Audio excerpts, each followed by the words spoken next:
Bendiciones a todo el pueblo. Les saluda nuevamente el pastor Baltasar Pedrosa, transmitiendo de aquí, de la Iglesia de Dios en Nazaret. Es una bendición nuevamente dirigirme a todos los que escuchan este programa. Hoy esta vez vamos a salir el miércoles y domingo. Queremos entonces traer un mensaje de ánimo, un mensaje relevante, un mensaje que nos ayude a seguir confiando en Dios. Y en esta tarde quiero hablar yo acerca de una crisis con propósito. Una crisis con propósito. Y voy a basar mi mensaje en el libro de Hechos 16, cuando el apóstol Pablo hace su segundo viaje misionero. ¿Qué es una crisis? Una crisis son diferentes clases de crisis. Hay crisis económicas. Por ejemplo, hoy esta crisis está afectando los negocios, ¿verdad? Es crisis financiera. Hay crisis también de depresión. Cuando hubo la Gran Depresión aquí en 1929, esto afectó a Estados Unidos y no nada más a este país, sino a otros países del mundo. Pero quiero hablar acerca de la crisis de la salud, o sea, enfermedad. Se ha venido la crisis, ¿verdad? Y no estamos ajenos a eso, pero lo bueno que estamos confiando en el Dios que está sobre toda la crisis. En Hechos capítulo 16, el apóstol Pablo hace un viaje misionero. Y un pasaje, un texto que quiero leer es Hechos 16:31. Y ellos le dijeron: cree en el Señor Jesucristo y serás salvo tú y tu casa. Y ellos le dijeron, o sea, Pablo y Silas, al carcelero de Filipos: cree en el Señor Jesucristo y serás salvo tú y tu casa. Pablo llega a Filipos. Filipos es una colonia romana. Había ahí pues gente de edad ya avanzada.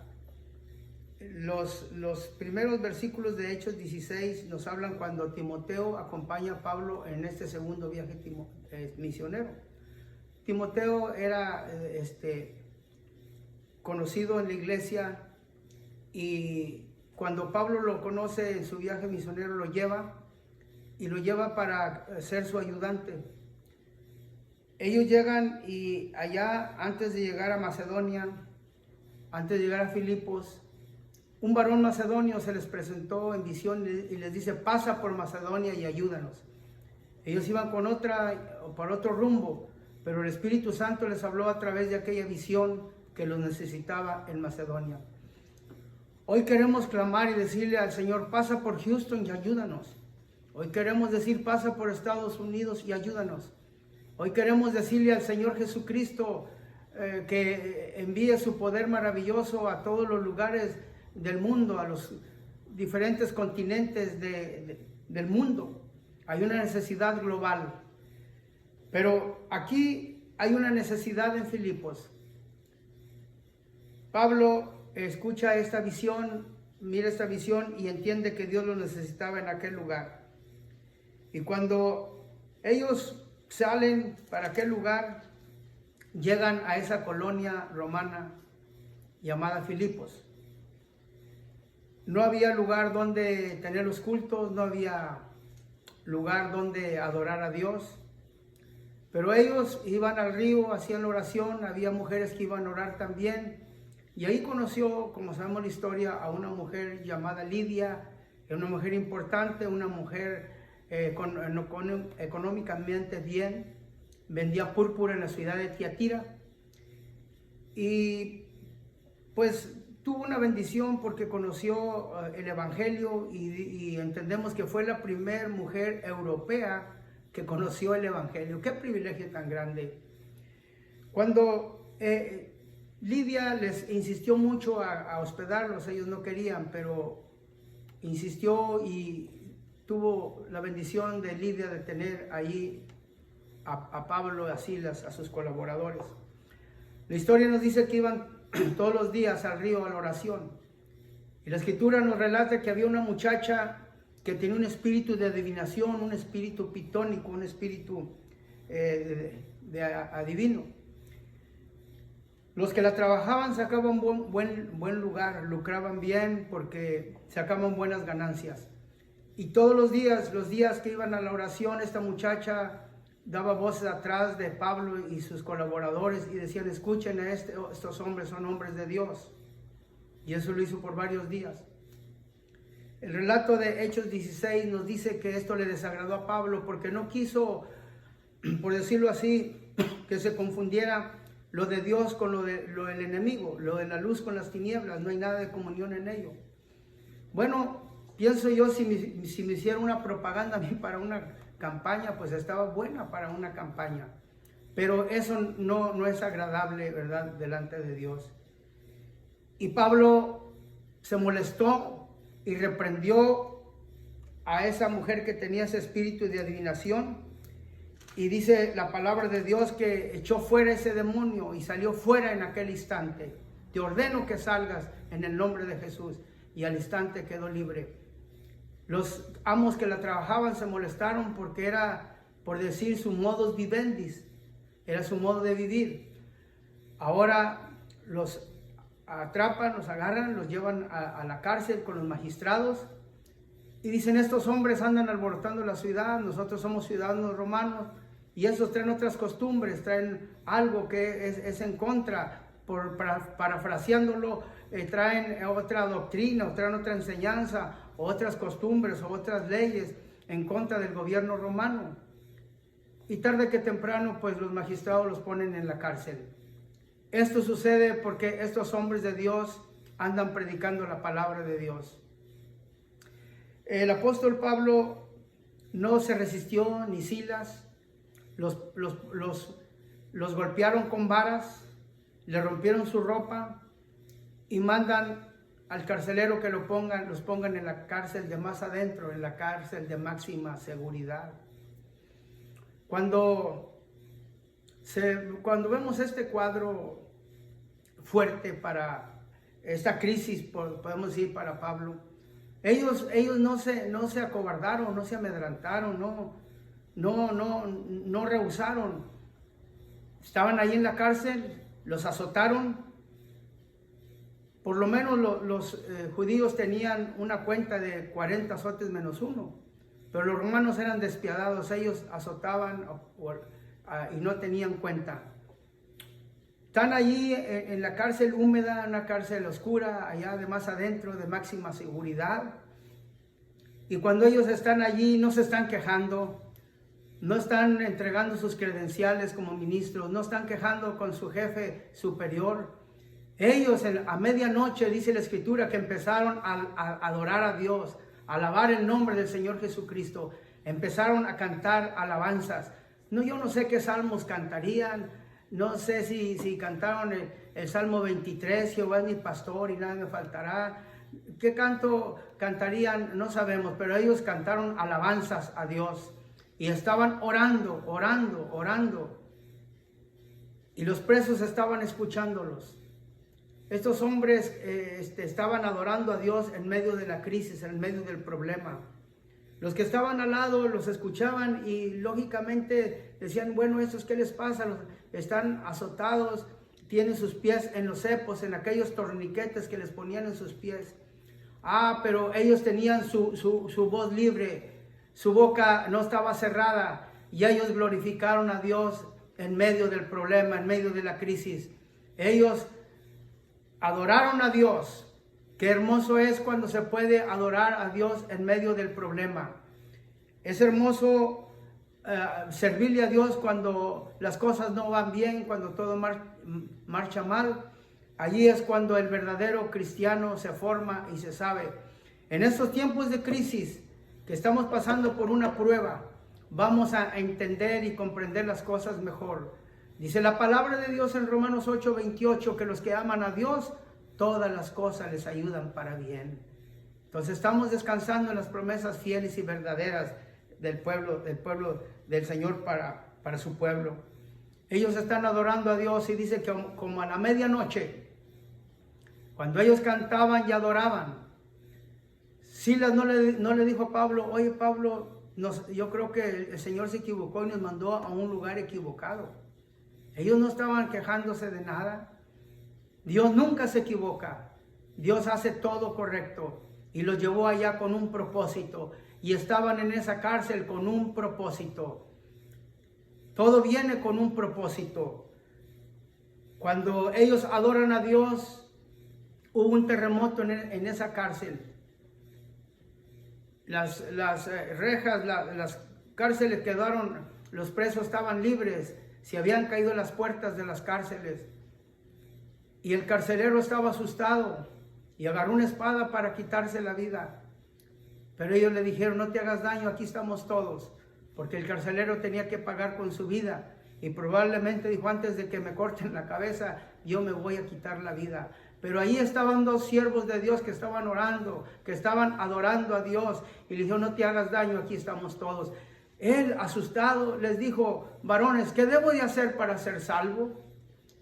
¿Qué debemos de hacer en este tiempo de crisis, en este tiempo de lucha y de prueba por la cual está pasando el mundo? Lo que tenemos que hacer es acercarnos más a Dios.